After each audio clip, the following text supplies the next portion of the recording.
Thanks, Susan. Good afternoon, everybody, or I guess good morning for some of you, depending on your time zone. My name is Angelina Stasulis. I am the chair of the External Communications Committee for NCSEA, and I am with the Structural Engineers Association of Georgia. So if you've attended any of these things before, I'm just going to start with a quick overview of our committee. Basically, external communications exists to build public awareness of the structural engineering profession and establish NCSEA as the national voice of the structural engineering profession. We do that through a couple different task forces.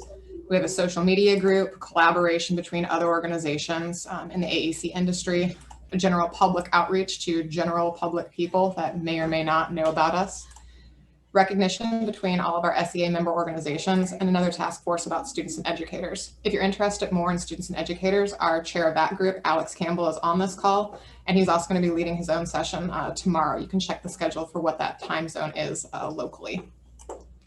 We've done a lot of really great things over the 2020-2021 year that I want to highlight first on the national level, and then we can move into discussion later on. First, we've been building partnerships with online content generators. As most of you know, most people these days, especially in times of COVID, have been getting their news online, whether from social media or from other sites that friends share around.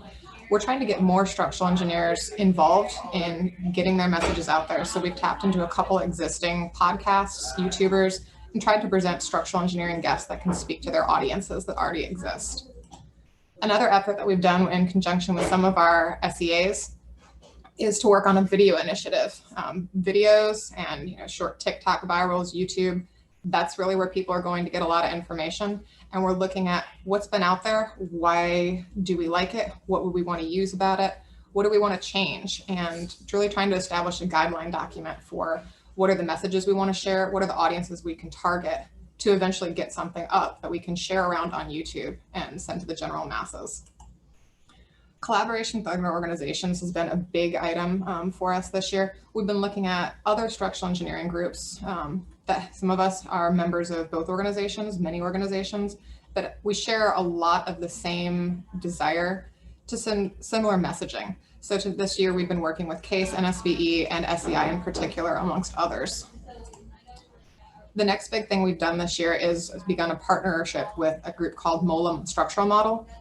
We have some MOs that have actually gone into schools using these kits, and we're trying to form some sort of pilot program where using these kits to show structural behavior, you can look at a frame, push it around, what happens if you put a brace on it, what happens if you fix the ends, and really letting kids understand how does structurals work, how do buildings work with something they can hold in their hands. If you guys have been following Basecamp chats or your structural connection, hopefully you've seen that members get a discount on these kits. And we're hoping to use that discount code in order to build a better program so that everybody from all of our SEAs can take these kits into schools, use some worksheets that we've developed, and have a pretty robust program to interact with students and educators. We worked on updating our social media game. NCSEA has currently Facebook, Twitter, and LinkedIn accounts. And so we've been working on sharing more things on those, using hashtags, and just really building more of an online presence. Now, all of this stuff to date has been done primarily by volunteers. And the big news this year is that NCSEA has been able to bring in some professionals. And I'm so excited about this. We partnered up with Agency McKenna, which is a PR firm, and they've been working with us basically to develop, how do we do this? How do we get more people to know about structural engineers? What messages do we want to send to these people? What are our audiences? And how do we go about doing it? And so for external communications, having this group of resources, to serve and kind of guide us through the process of elevating our profession has been really key. So you can see on the slide, they start with a scanning phase, trying to understand what's out there, where do we want to be, moving into, all right, let's make a strategic plan, implement that plan, and then they go into this cycle of putting together a campaign, marketing that campaign, evaluating how successful it was, and going around and around as a continued effort. So we started this process at the beginning of this year, and right now we are kind of between steps 1 and 2, finishing up the scanning and moving into then generating some sort of plan. As we look into the next year, a couple of things external communications really wants to work on is expanding this MOLA partnership. Our goal is to have worksheets, presentations, kits, parent handouts, everything that you might need that you and your SEA If you get a call from a teacher or somebody says, hey, can you come talk about structural engineering to my class? All that information is right there for you. You can basically put it in a box and go. You don't need to create anything. You don't need to modify anything. The teachers don't need to say, well, I'd love to have an engineer in my classroom, but where's this going to fit into my curriculum planning, and what lesson standards and strict curriculum does this match up with? We also want to do a better job connecting SEAs across the country. As you heard, we have this PR consultant. We're trying to become the national voice of structural engineers. And in order to do that, we need voices from all across the country, from all of the SEAs, from all of you, to figure out what is this messaging that we want to do and how do we go about doing it. And to that end, we're going to be supporting the PR consultant as they develop this plan. Again, identifying messages, but also looking at what efforts are going on across the country. I know all of your SEAs have, some wonderful programs. Some of you have amazing legislative outreach efforts and are very well known by your communities. Other groups have great student educator programs. And so what we're trying to do here is look at everything that we have and figure out how do we share this knowledge across SEAs rather than everybody being in their own silo, and get that collaboration across the country within our SEAs and let the PR consultant jump on, see what we're doing, and take that and really bring it up to the next level. So now that you know a little bit more about what external communications does and what our role is, I'd really like to just open up the discussion and maybe start with, what public outreach does your SEA do that, you're really proud of and you think that we should adopt at a national level? This is where you unmute your mics, raise your hands. And Mr. Odell, I'm going to start with you. Can you talk about what SEA of California does, in particular with making people understand what structural engineering is, maybe? Yeah, only if you recognize that Mr. Odell is my dad and I'm Ken. I don't know your dad. So Ken, if you could enlighten us. I think some of the most successful things that California has been doing recently and in a powerful way of outreach is to really be engaged at the legislative conversation. We have a very active legislative group who are engaged with the state body. We're starting to build out connections with each of our local legislative team members, and that's being done within our Southern California group right now. But then that hopefully can be a model that can carry through. We've actually just this year taken the first, I think this is our first year where we've actually sponsored legislation in California to look at functional recovery. So that's kind of it's an interesting conversation because it's really getting us to look outside of ourselves. And I think that has been one of the successful things we've been working on as a group in California, is to get our awareness that structural engineers need to stop talking to structural engineers. And we need to start talking to our counterparts, our partners within ICC, our partners for California, it's called CALBO. It's the California Building Officials Association. So it's that association of the individuals who are enforcing the code, really trying to bring those collaboration opportunities together. Does anybody else have any legislative outreaches that they do in their MO? And have you found to be the most successful way to get legislators to listen to anything that a structural engineer might say? Or why might we want to? I know one of the things that has been going on is licensure. We also have other things with regards to structural engineers' role in resilience or sustainability. But the clear thing is, I think, getting people to listen to your message.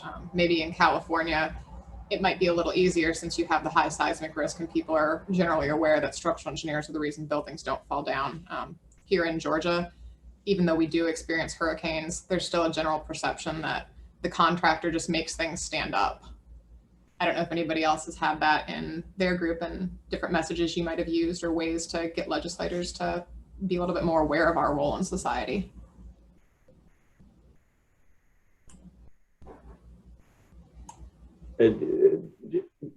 as a tag along to that question or as a thought process, I think one of the things that can be successful is when we change the conversation away from structural engineers.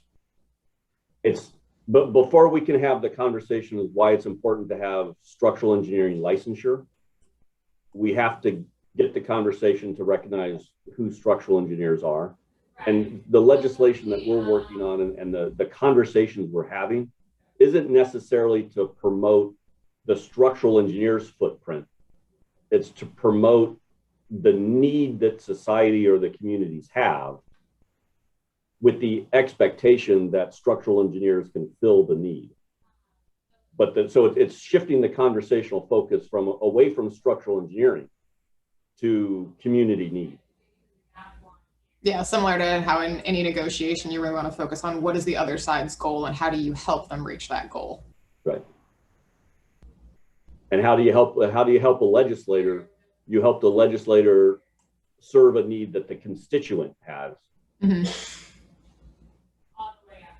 Well, maybe something else to talk about is, does anybody have any programs that they'd like to start, or, is looking how to reach out to their community that they'd like to talk to other people on this call about?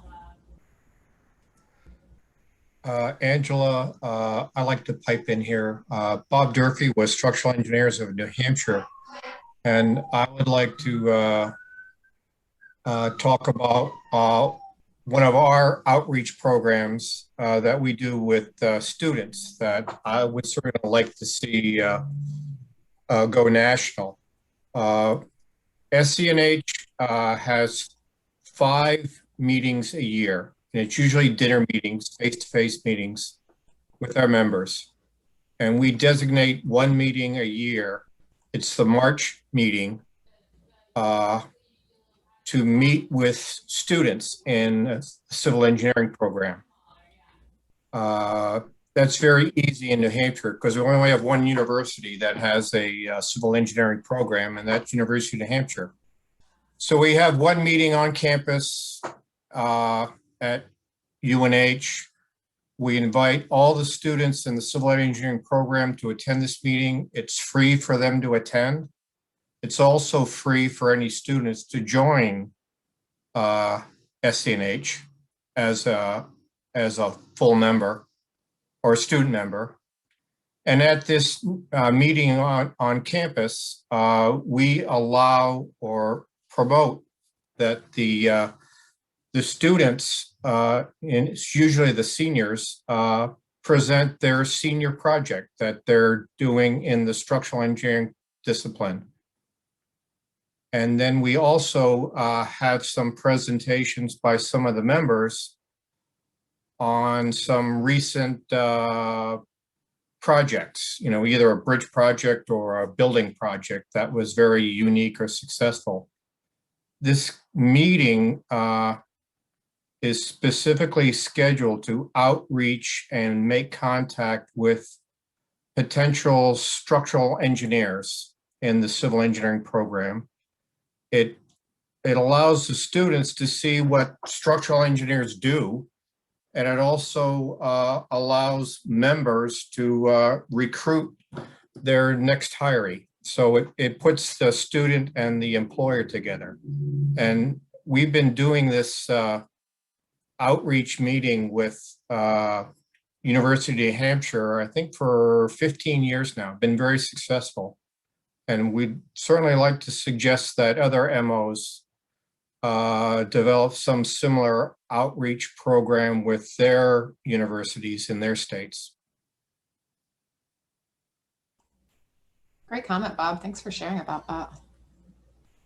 For those of you who just joined, feel free to turn on your cameras. Right now, we're just kind of having an open discussion about anything and everything related to getting word out about the structural engineers and how we can communicate with people who are not also structural engineers, whether that be students, government officials, educators, homeowners associations, the general public, any programs that your SEA has, or any questions that you have. In New York, we're working on something right now with the, I think some of you might know about it, the 9/11 Memorial Museum. We have a committee that's working on that right now to get some sort of, well, we're actually working out what we're going to get with them at the moment. We're in the process of fundraising. We're trying to raise $250,000 actually to donate to the museum. And in returns, we're hoping to get an exhibit in the museum, maybe even, space is not cheap here in New York.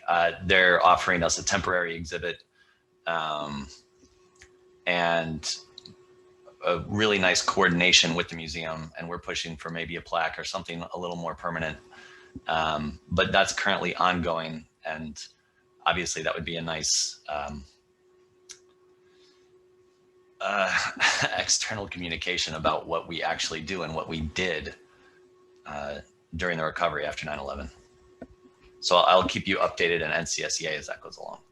That's fantastic. What sort of exhibit are you guys putting together right now? Or I'd imagine, go ahead. No, it's in the very early stages. So you're still trying to figure out what you want to display and what you want to really make the key message? We're fighting to actually get space in the museum right now. Currently, they're not offering any to us. Contractors spent a significant amount of money to get a plaza above the museum, but they're not in the museum quite. So we're trying to get like a little something to see what we can get. Obviously, you know, we're limited on funds. If any of you have any ideas on fundraising for this, feel free to email me. Do you want to put your email in the chat box, Eric, so everybody has that? Sure. Yep. It's also on the delegate page and probably somewhere else. So the question I have for everybody is something that external communications as a committee is trying to do is really make sure that we've got representation from, you know, most, if not all of the MOs. I've looked at some of your state web pages, and some of you guys have publicity committees. Some people have student and educators. Some people have, you know, K-12 outreach. What sort of committees do your MOs have that, you know, their message might be closely aligned with something that we discussed that external communications would do? And how can I reach out to them, or how can you direct them towards us so that we can start tag teaming efforts rather than, you know, having 3 different MOs across the country all be building a similar program and not sharing resources across that? Anybody want to give me a thumbs up if you have a publicity committee, something that's actually titled publicity? Not many. Public outreach. Public outreach is yours? Anybody else have public outreach? So Emily, are they really responsible for kind of everything under the public outreach umbrella, or do they target any specific audiences?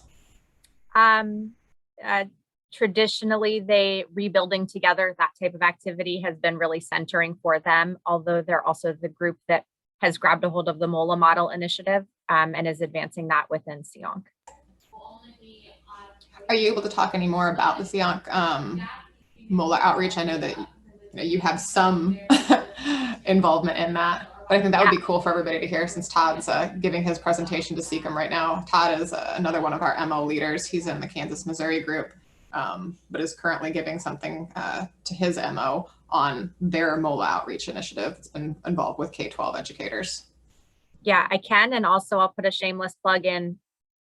I guess I'm supposed to be in 8 minutes running our DEI at a local level session. So I have a little segment on that as well. But we've used the MOLA model partnership to get a handful of kits. And for our first initiative, we've decided to partner with our local NSBE junior chapter. And we've developed a hands-on in this first year remote or virtual activity where we are targeting first, I think, K through 2. So there's one much more basic project.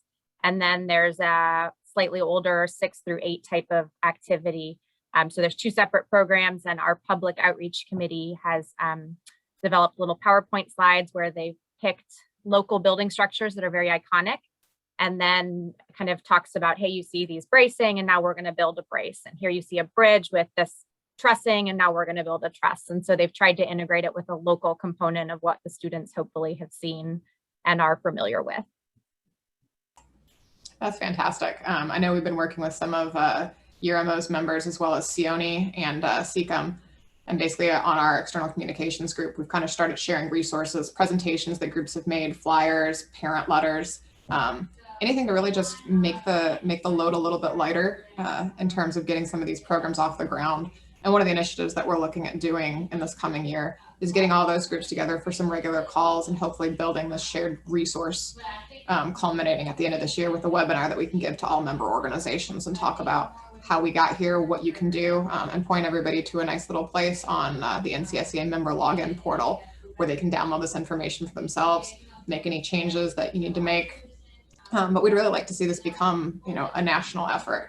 Alex, are you going to be talking much about the MOLA model kit on your students and educators session tomorrow?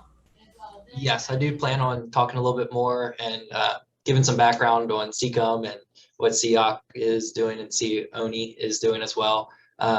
So I will be touching base. That's tomorrow at 11 a.m. Central Time. So hopefully people can join as well, and we can kind of discuss and see how people are currently using them, how people want to use them, and give a little bit more background and information on it.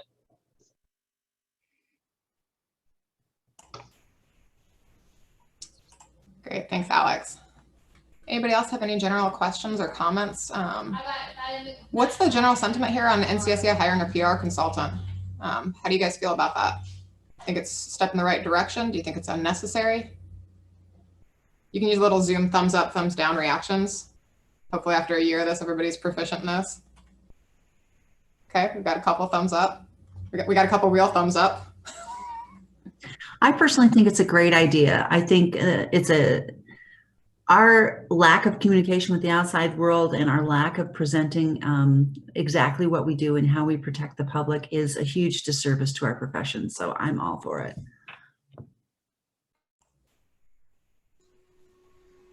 I strongly support that. I think that's great. I'm really glad this is happening.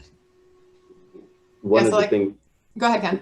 One of the things I'm excited to hear about is the ability to have a consistent voice across the 4 MOs, so that as we share the stories, we're all sharing a similar story, and it provides that consistency. So people are hearing the same thing. I will say, Angelina, I will, if I can just put a plug in here, there's just there is, as part of this PR effort, there's going to be a big survey coming out to SEA leadership to solicit some input as to how best to direct this campaign, this national campaign. This survey, the success of that survey is going to be key to the success of the campaign. The more input we can get from you all, the better, and the more voices we can hear, the better. So when you see that email, this is going to be coming through here in the next week or two, don't delete it.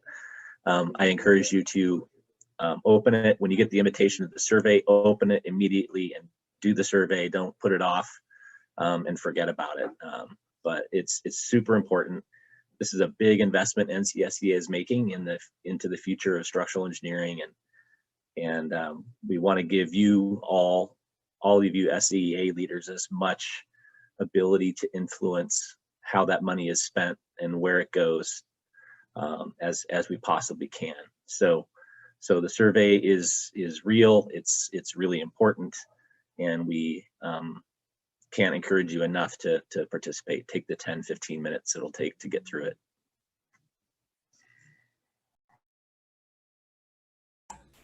And Ed, just to piggyback on that idea, is that just going to be sent out to our delegates or to leadership, or are they encouraged to share that then with any of their leaders within their MOs?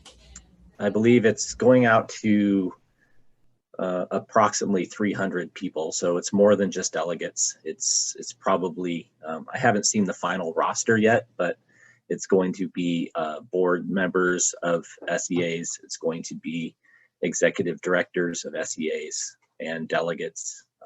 So it's big. So it's gonna be a lot of data, Great, yeah. Well, thank you guys so much for your advanced participation in that survey. Really, one of the things that we've been talking about on that task force is how it's important not to just get one or two opinions, especially since NCSA really wants to be, like Ken was saying, you know, this unified voice, not just for SEA members, but hopefully for the entire profession. And so to that end, we're trying to make sure that we hear all voices and hear all opinions as we craft those messages of how we want to be represented and received as structural engineers. I'm going to go ahead and reshare my screen right now so that you guys can see final bit here. If you're interested in this conversation and you'd like to keep talking about these things or having your opinions heard, I really encourage you to go ahead and join the External Communications Committee discussion. We have regular calls, and even if you don't want another standing 1-hour meeting on your calendar, we'd love to have you be part of our conversations on Basecamp. For those of you who aren't aware, Basecamp is kind of a shared cloud space message board. So you can email me here. You can go to ncsa.com, click on committees, navigate your way to external communications, contact me via email. And I'd be happy to have you start participating in our events. We've got all those different task forces. So whatever you're interested in, if you can commit an hour a week, if you can commit, 10 hours a week, or if you just want to be occasionally involved and express your opinion on the direction that we're trying to take a lot of these initiatives, we'd love to have you. With that, I think I finished up a minute early, Susan. So I'd encourage you guys to get the most that you can out of this SEA leadership session. Look forward to seeing you guys at the remaining sessions today and tomorrow. And thank you all for your time and service to the profession and to your SEAs. Thanks, Angelina. And Just going to say, great job, Angelina. Great job stewarding this this committee and pushing it forward. Great job. I'm really enjoying watching where this is going and excited to work with you this year. Thank you very much, Mr. President.